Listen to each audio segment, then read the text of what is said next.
स्वागत है आपका बीएचयू वर्ल्ड में। दोस्तों, इन दिनों मेरा उन छात्रों से कई बार मिलना जुलना हो रहा है जो 2020 का एंट्रेंस क्रैक करके बीएचयू आ चुके हैं। जब उनसे मुलाकात होती है तो उनके कई प्रश्न जो हैं सेमेस्टर एग्जाम को लेके होते हैं, सिलेबस को लेके होते हैं और बड़े चिंतित दिखते हैं कि सर कैसे सिलेबस कंप्लीट करें, क्योंकि कुछ पता ही नहीं चल रहा है ऑनलाइन में क्या हो रहा है नहीं हो रहा है, एग्जाम भी कैसे पास करेंगे, एग्जाम पास कर पाएंगे भी या नहीं, बड़ी चिंता है उनके मन में। तो आज के इस वीडियो में मैं सिलेबस कैसे कवर करें आप लोग इसके ऊपर, साथ ही एग्जामिनेशन कैसे होता है, एग्जामिनेशन का मोड क्या होगा, हिंदी होगा, इंग्लिश होगा, कैसे आप पेपर को लिखेंगे, इन सारे बातों पे मैं डिटेल में आपको बताऊंगा। साथ ही एक ब्लॉग वीडियो दिखाऊंगा जिसमें लास्ट में जो है आप देखेंगे कि कैसे सेमेस्टर के एग्जाम्स दे रहे हैं बच्चे, जो बच्चे अभी सेमेस्टर एग्जाम दे रहे हैं हॉस्टल में रहते हुए, उनके ऊपर ये वीडियो होगा। तो आपके एक एक डाउट जो है वो क्लियर हो जाएंगे। उससे पहले एक वैधानिक चेतावनी दे दूं, जैसे होता है ना डिस्क्लेमर, तो 2021 के बच्चे जो एंट्रेंस की तैयारी कर रहे हैं वो ज़्यादा क्रांति नहीं करेंगे, वो वीडियो को यहीं छोड़ दीजिए, ठीक है, क्योंकि उनमें से कई ऐसे बच्चे होंगे, कई क्रांतिकारी होंगे जो अपना सिलेबस छोड़ देंगे, इसी सिलेबस को पढ़ना शुरू कर देंगे, उनको लगेगा इसी से हम एंट्रेंस क्रैक कर जाएंगे।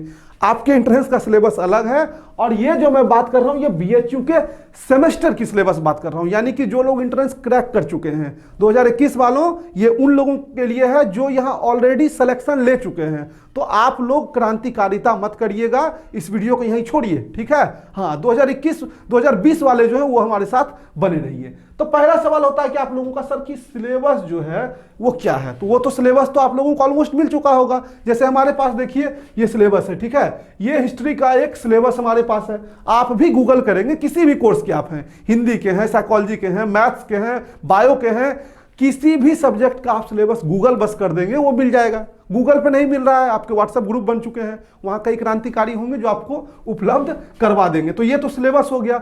दूसरा पॉइंट क्या है कि सर अब इस सिलेबस को कवर कैसे करें, इसमें तो बहुत लंबा लंबा चीज लिख दिया है। तो देखिए, लंबा लंबा चीज से डरना नहीं है। दरअसल ये हो गया है ना कि आप में आलस्य आ गया है। एंट्रेंस का सिलेबस कितना लंबा था, सबको आज जोड़ के देखिए, एकदम पॉइंट बाय पॉइंट अगर बनाइएगा तो एक एक सब्जेक्ट में आप 30-30, 40-40 टॉपिक पढ़ गए हैं। लेकिन ये आपको 10 पॉइंट जो है यूनिट 5 यूनिट जो है वो भारी लग रहा है, ज्यादा लग रहा है। क्यों? क्योंकि आप में आलस्य आ गया है। आलस्य का त्याग करिए। अब देखिए, सिलेबस में कुछ करना ही नहीं है। पहले तो पेपर कोड आपका लिख दिया बीएसएच 111, ठीक है। कई ऐसे बच्चे होंगे जिनके लिए कुछ चीजें बिल्कुल अननोन होंगी, पहली बार वो इसको देख रहे होंगे। तो वो लोग क्या करिए कि आप तो पहले अपनी अलग अलग नोटबुक बनाइए, नोटबुक और नोट्स बनाने की आदत सीखिए। अगर ये आदत नहीं है तो फिर आप पढ़ाई जो बेकार ही कर रहे हैं, क्योंकि आपके खुद के जब नोट्स ही नहीं रहेंगे तो क्या पढ़ेंगे आप। बुक से कितना आप जो है ज्ञानी बन जाएंगे। बुक में तो सब कुछ लिखा हुआ है, लेकिन आपके दिमाग में आएगा कब, जब आप नोट्स उसका बनाएंगे। तो नोट्स बनाइए, ठीक है। उसमें बीएसएच 111 लिख दीजिए, जो आपका पेपर कोड है वो लिखिए, और उसके बाद उसका प्रॉपर नोट्स बना के जैसे यूनिट 1 डालिए, और उसमें पहला टॉपिक क्या लिखा हुआ है, sources of archaeological literary and foreign accounts. इसके बारे में कुछ नहीं जानते हैं आप, बिल्कुल परेशान मत होइए। गूगल करना जानते हैं, गूगल पे लिखिए सोर्सेस ऑफ आर्कियोलॉजी क्या होता है, थोड़ी सी समझ विकसित करिए। सोर्सेस ऑफ आर्कियोलॉजी जो है वो क्या है, आर्कियोलॉजी आखिर है क्या, उस पर भी नहीं समझ में आ रहा है, यूट्यूब पे डाल दीजिए सोर्सेस ऑफ आर्कियोलॉजी जो है क्या है। आपको कोई ना कोई एक अच्छी वीडियो मिल जाएगी जिसमें आपको उस टॉपिक को अच्छे से समझा दिया है। अब क्या हुआ, अब की जो बेसिक कंसेप्ट है आर्कियोलॉजी को लेके वो क्लियर हो गई, थोड़ी बहुत समझ अब आपको आ गई। अब आप कोई भी बुक पलटिए, उस चीज को पढ़िए, देखिए आपको ऑटोमेटिक वो सारी चीजें जो है समझ में आएगी।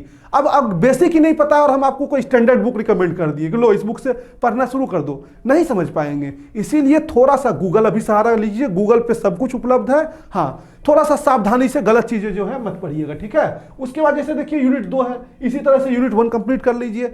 पूरे यूनिट के बारे में, हर एक टॉपिक के बारे में थोड़ी बहुत जानकारी आपको होनी चाहिए, इसको ध्यान रखिएगा। होनी तो बहुत डीप चाहिए, लेकिन कुछ ना कुछ जानकारी सब में होनी चाहिए। अब ऐसा नहीं कि सबके बारे में जानकारी नहीं होगा तो फेल कर जाएंगे। फेल नहीं होता यूनिवर्सिटी में, फेल तभी होंगे जब बिल्कुल गोबर हो जाएंगे। इंट्रेंस पास करके आए, थोड़ी बहुत काबिलियत आप में है, इसलिए फेल की चिंता मत करिएगा। ये ऐसा नहीं है कि क्लास 8 का एग्जाम दे रहे हैं कि फेल करके तो 8 में ही रह गए। यहाँ 1-2 पेपर में क्रांतिकारिता के चक्कर में बैक ले भी लिए तो आपको नेक्स्ट सेमेस्टर में प्रमोट कर देंगे।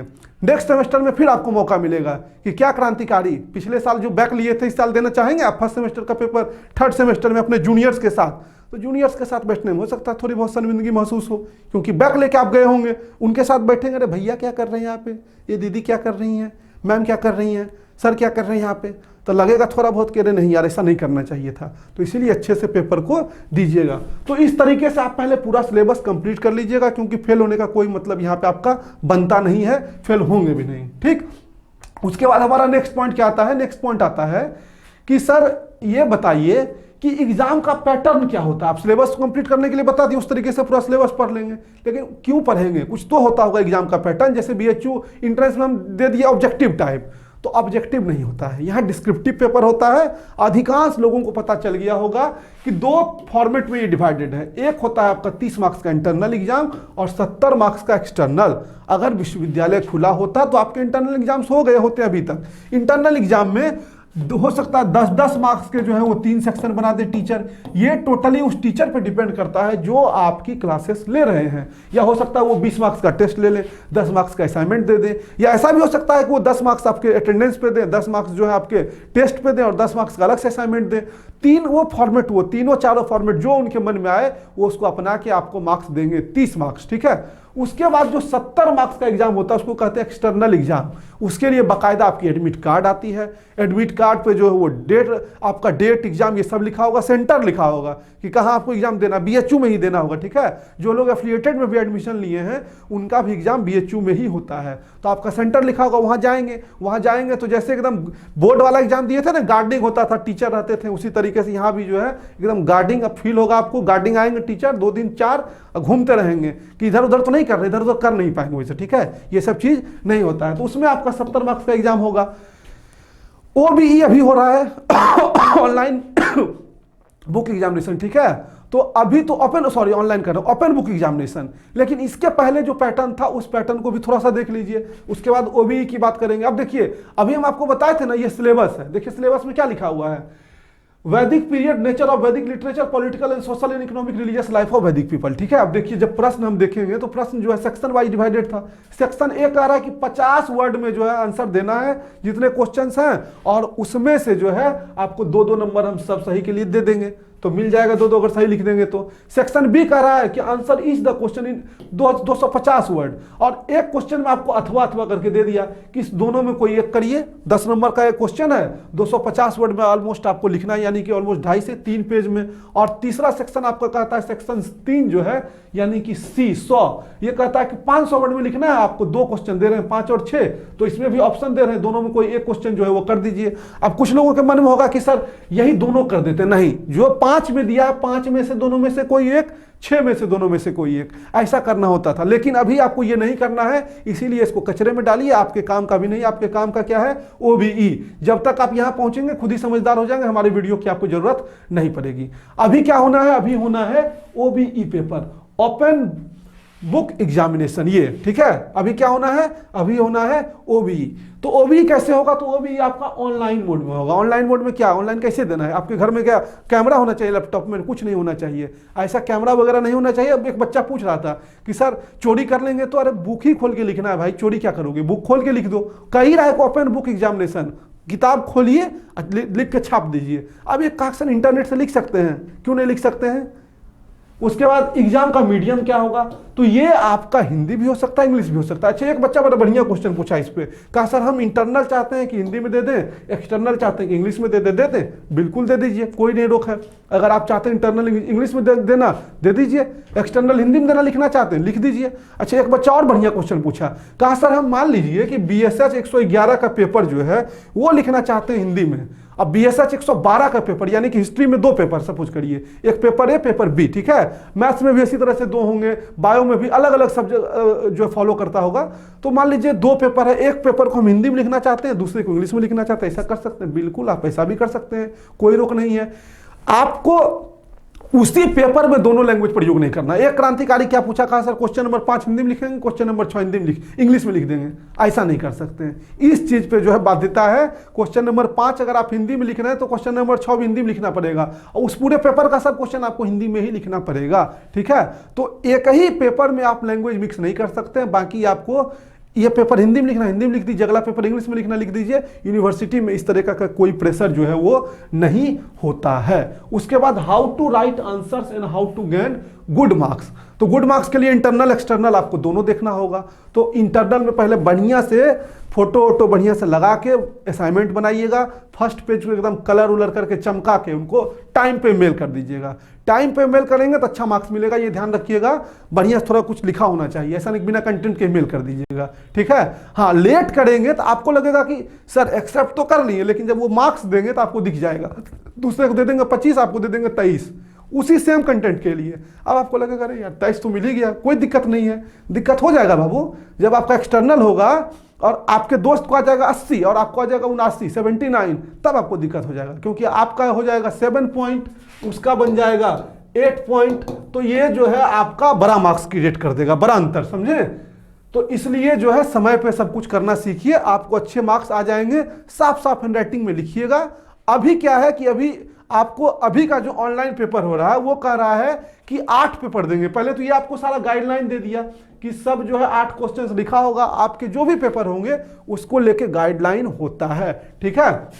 उसमें से 8 में से जो मन में आए, आपको ऑलमोस्ट सारे में यही फॉलो हो रहा है, फिर भी आप अपने पेपर को देखिएगा। तो 8 में से जो मन में आए 4 आप चुन लीजिए, एक करना 1 करिए, 2 करना 2 करिए, उसके बाद 7-8 करना 7-8 करिए। मन कर रहा है कि 5, 6, 7, 8 कर दे, वही कर दीजिए। मन कर रहा है 1 ही से 4 तक कर दीजिए। सब तो है उपलब्ध। हर्षवर्धन की राजनीतिक उपलब्धियों की विवेचना करें तो एकदम लिख दीजिए गूगल पे पॉलिटिकल अचीवमेंट्स ऑफ हर्षवर्धन, आ जाएगा। हिंदी में लिख दीजिए हर्षवर्धन की राजनीतिक उपलब्धियां, ऑटोमेटिक आ जाएगा। बस उसको क्रम से अच्छे से आप बस लिख लीजिए। एक बात और ऐड कर दें कि ये जो चारों क्वेश्चन आपके होंगे, जो मैक्सिमम लिमिट अभी तक है वो है कि 3 पेज में आपको इसको लिखना है। एक प्रश्न को 3 पेज, यानी कि अगर 4 क्वेश्चन करेंगे तो 12 पेज। और जो ब्लॉग वीडियो आगे आपको दिखाई जाएगी उसमें A to Z डिटेल्स दिया जाएगा कि कैसे अपलोड करना है, कैसे आपको क्वेश्चंस जो है लिखने हैं, और लिखने की क्वेश्चन जो है वो प्रैक्टिस कर लीजिए, आपको कोई दिक्कत नहीं आएगी। और इस तरीके से आप अपने एग्जाम में अच्छे मार्क्स जो है ले आएंगे, फेल नहीं होंगे, इसके लिए आप निश्चिंत रहिएगा। अगर थोड़ा बहुत भी कंटेंट आप डाल रहे हैं तो टीचर आपको फेल नहीं करते हैं, और फेल का कंसेप्ट भी नहीं है, ईयर बैक का कंसेप्ट है। तब जब 8 पेपर में 4 पेपर में आप बैक ले लेंगे, आधा से आधा ज्यादा सब्जेक्ट में फेल होने लगेंगे, तब आपको वाईबी देगा, तब आपको रोक देगा कि आप अगले साल में प्रमोट नहीं हो सकते हैं। लेकिन एक आध सब्जेक्ट में आप मान लीजिए क्रांतिकारिता करते हुए ले लेते हैं तो आपको प्रमोट होगा। लेकिन हाँ, फिर जूनियर्स के साथ देना पड़ेगा, उस समय आपको शर्मिंदगी महसूस होगी। तो इस वीडियो में हमने आपको जो है ऑलमोस्ट हर एक चीज के बारे में बता दिया। हाँ, अभी भी कई लोगों के मन में क्वेश्चंस होगा कि पेपर कैसे लिखे, कैसे पैटर्न होगा। तो अगर इसके रिलेटेड आपको बहुत ज्यादा कंफ्यूजन हो तो फोन मत करिएगा, क्योंकि आप लोग बहुत कंफ्यूज है, इसलिए हम नंबर दे रहे हैं 9044 722 432, ठीक है। हमको व्हाट्सअप कर दीजिएगा, 1-2 हम फ्रेमिंग वैसा बना लेंगे क्वेश्चंस का। आपके अगर कोई सीनियर्स होंगे तो उससे हम आपका कांटेक्ट करवा देंगे, जिससे आप और डिटेल में उस सब्जेक्ट की पकड़ के बारे में जान सकें। लेकिन फोन हमको मत करिएगा, ये मैं स्पष्ट कर दे रहा हूं, फोन नहीं उठेगा, ठीक है। तो ये हो गया आपका आज के पेपर में A to Z डिटेल। इसके बावजूद भी अगर आपके मन में कोई प्रश्न है तो वो हमको पूछिए, हम आपको बता देंगे। और साथ ही जो है ट्विटर पे एक बार हमको जरूर विजिट कर लीजिएगा, @सूरज BHU वर्ल्ड, और BHU वर्ल्ड का जो ट्विटर आईडी है वह है @world BHU, ठीक। अब हम लोग मिलेंगे फिर अगले वीडियो में, अगर आपकी जरूरत होगी तब। ऐसे हम 2020 वालों से जल्दी मिलने नहीं आते हैं। हाँ, बुक लिस्ट के लिए आप कहेंगे तो बुक लिस्ट जो हम लोगों की रिकमेंडेड होगी, जो आपके सीनियर्स पढ़ते हैं, सीनियर से बात करके उनसे विचार करके आपके लिए एक रिकमेंडेड बुक की लिस्ट जो है वो बना देंगे। और अब एंजॉय करिए ब्लॉग वीडियो को, देखिए कैसे एग्जाम जो है हो रहा है, और आसान तरीके से एग्जाम दे के वो पास कर जा रहे हैं। और इसके लिए जो ब्लॉग वीडियो बनाया गया है, इसके लिए स्पेशल थैंक्स देना चाहेंगे वेदांत को, अभिनंदन को, रतन को और आकाश को। ये सभी जो है आचार्य नरेंद्र देव छात्रावास BHU में रहते हैं। बहुत बहुत धन्यवाद। नमस्कार, स्वागत है आप सभी का BHU वर्ल्ड में। हम पहुंच चुके हैं आचार्य नरेंद्र देव छात्रावास, जो कि फैकल्टी ऑफ सोशल साइंस का छात्रावास है। और आज है 30 जनवरी, और आज छात्रों का एग्जाम हो रहा है इंग्लिश कंपलसरी लैंग्वेज का। और जैसा कि आप सभी की क्वेरीज आ रही थी कि सर OB एग्जाम कैसे होगा, बहुत सारी आपकी क्वेरीज आ रही थी कि आप लोग डर रहे थे। देखिए, आपको डरना नहीं है, हम पहुंच चुके हैं, लाइव एग्जाम चल रहा है और आपको एक एक चीज दिखाएंगे कि कैसे एग्जाम होता है। तो आप लोगों को डरना नहीं है। मैं आपको दिखा देता हूं कि जैसे एग्जाम चल रहा है, जैसे आप देख सकते हैं कि इंग्लिश कंपलसरी लैंग्वेज का एग्जाम चल रहा है इधर। और जैसे हम लोग यहाँ पर छात्र बैठ के एग्जाम दे रहे हैं अपने हॉस्टल में, वैसे ही आपको डरना नहीं, आपको अपने घर पे बैठ के एग्जाम देना है। जैसे आप यहाँ देख सकते हैं कि आप अपने इंटरनेट या फिर बुक का भी यूज कर सकते हैं, जिस प्रकार से यहाँ पर एग्जाम दिया जा रहा है। आप इधर भी देख सकते हैं। मैं आपको लाइव कैसे क्वेश्चन पेपर अपलोड करना है, आंसर कैसे अपलोड करना है, ये भी मैं आपको दिखाऊंगा लाइव में। जैसे कि आप आगे और एक बार देख सकते हैं, इधर देखिए बड़ी शांति से एग्जाम हो रहा है और आपको कुछ भी डरने घबराने की जरूरत नहीं है। जिस प्रकार से यहाँ भी एग्जाम हो रहा है आप देख सकते हैं। यहाँ पे अब जैसे कि यहाँ पर ये इंटरनेट का यूज कर रहे हैं, उससे अपने एग्जाम को दे रहे हैं। ठीक है, अपलोड हो रहा है आंसर अपलोड। अब देखिए इनका एग्जाम हो चुका और ये आंसर अपलोड कर रहे हैं। तो मैं आपको लैपटॉप पर बाकायदा ब्लॉग में दिखाऊंगा कि कैसे आपको आंसर्स अपलोड करने हैं। दोस्तों अब मैं आपको दिखाने वाला हूं कि कैसे क्वेश्चंस को अपलोड करना है। छात्रों का एग्जाम जो है वो कंप्लीट हो चुका है और अब वो अपने आंसर्स को अपलोड करने वाले हैं बीएचयू ऑनलाइन के पोर्टल पे, अपने स्टूडेंट पोर्टल पे। तो कैसे ये क्वेश्चंस अपलोड होंगे मैं आपको लाइव दिखाने वाला हूं। और दूसरी चीज, आप लोगों की एक क्वेरी आ रही थी और आप लोग बहुत परेशान थे कि क्या सर एग्जाम जब होता है तो हमारे लैपटॉप का या फिर फोन का कैमरा ऑन होता है। तो ऐसा कुछ नहीं है, आपको डरने की एकदम जरूरत नहीं है। आप मस्ती से एकदम अच्छे से अपने एग्जाम को दीजिए, कोई कैमरा ऑन नहीं होता। और अभी इतना बीएचयू हाईटेक नहीं हुआ है कि वो आपको कैमरा ऑन करके एग्जाम दिलवाए। तो आप इस चीज से एकदम निश्चिंत रहिए, आप आराम से अपना एग्जाम दे सकते हैं। तो आइए दोस्तों मैं अब आपको दिखाता हूं कि कैसे आपको आंसर अपलोड करना है। जैसे इनका एग्जाम हो चुका है और अभी आंसर्स अपने अपलोड करने वाले हैं। आपका एग्जाम हो चुका है जी। देखिए सबसे पहले ये स्टूडेंट पोर्टल है। ठीक है, मैं आपको दिखाता हूं कैसे आपको करना पोर्टल है। इसमें आपको अपना अकाउंट लॉगिन करना है। लॉगिन करने के बाद इस तरीके से आपका आएगा, जिसमें एक सेक्शन लाइव टेस्ट करके आपको बना मिलेगा। इस पे आप क्लिक करेंगे। फिर उसके बाद ये आपके इंस्ट्रक्शन दिए हुए हैं कैसे आपको एग्जाम देना है, आप सारे पढ़िए। उसके बाद फिर I read this instruction carefully, I agreed, इस पे आप क्लिक करिए। उसके बाद फिर आपका ये जिस सब्जेक्ट का पेपर होगा उसके सामने ऐसा सिंबल बना हुआ आएगा, आप इस पे क्लिक करेंगे। उसके बाद फिर आपके क्वेश्चन पेपर यहाँ से ओपन हो जाएंगे। ये आपने क्वेश्चन पेपर अगर डाउनलोड कर लिए हैं, डाउनलोड करने के बाद क्वेश्चन पेपर आपके सामने कुछ इस तरीके से होगा। फिर आप अपने क्वेश्चन पेपर को आराम से डाउनलोड करके पोर्टल को ऑफ करके आराम से 4 घंटे के अंदर अपने 8 में से 4 क्वेश्चन या जो भी आपको क्वेश्चन करने हैं उसको करिए। सॉल्व करने के बाद क्वेश्चन, उसके बाद आप पेपर में फोटो क्लिक करने के बाद फिर आपके सामने ऐसी ही स्क्रीन होगी जिसमें ये आंसर अपलोड सेक्शन होगा। यहाँ पे आप जब क्लिक करेंगे तो आपके सामने ऑप्शन आएगा कि कौन सा क्वेश्चन का आंसर आपको अपलोड करना है। यदि जैसे मान लीजिए कि मुझे क्वेश्चन नंबर 8 अपलोड करना है, तो मैंने क्वेश्चन नंबर 8 इस पर क्लिक किया। उसके बाद फिर पेज नंबर 1 ऑटोमेटिक आ जाएगा। फिर यहाँ चूज फाइल का ऑप्शन आएगा। ठीक, चूज फाइल में आपके पास ढेर सारे हैं, camera recorder, voice recorder, files. लेकिन चूंकि फोटो खींच के क्लिक करके भेजनी है तो हम कैमरा पे क्लिक करेंगे। उसके बाद ये कैमरा हमारे सामने खुल गया। फिर जो भी आंसर हमारे सामने लिखा हुआ है उसके लिए इसकी फोटो लेने के बाद अगर आप देखिए कि अगर फोटो अच्छी आई है तो ठीक है, ओके करिए, वरना एक बार फिर से आप रीट्राई करके फिर से फोटो क्लिक कर सकते हैं। ओके करने के बाद हमने ओके किया। अब ये फाइल हमारे इसमें आ गई। अब हम अपलोड करेंगे और ये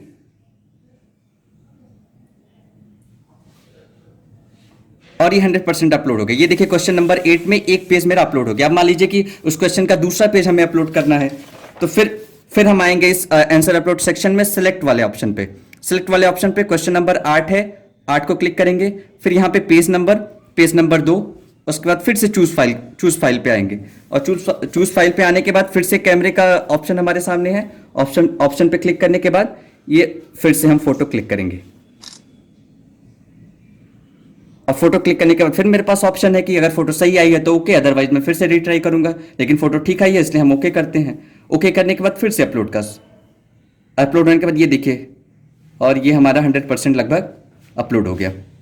अब पुनः देखिए क्वेश्चन नंबर 8 पे पेज 2 अपलोड हो चुके हैं। इसी तरीके से आपको जितने भी क्वेश्चंस के आंसर अपलोड करने हैं आप उस पर क्लिक करिए, क्वेश्चन नंबर, पेज नंबर, उसके बाद आप छोड़ दीजिए। वो ऑटोमेटिक बीएचयू एडमिनिस्ट्रेशन आपसे आपके आंसर्स डाउनलोड कर लेगा वो, बस। तो दोस्तों मैंने आपको वीडियो के माध्यम से बताया कि कैसे आपको अपने आंसर्स अपलोड करने हैं। मैंने आपको दिखाई कि एग्जाम कैसे होता है और आंसर भी आपको कैसे अपलोड करने हैं। तो मुझे उम्मीद है आपको सारी चीजें समझ में आ गई होंगी।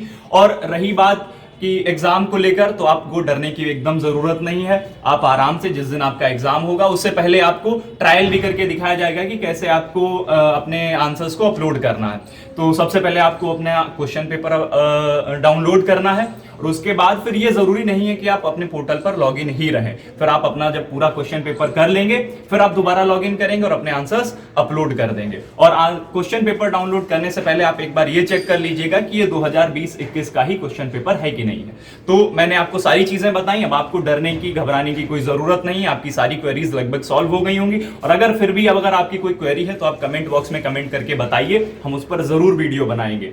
बहुत बहुत धन्यवाद। चैनल को सब्सक्राइब करिए, बेल आइकॉन दबाइए और देखते रहिए BHU।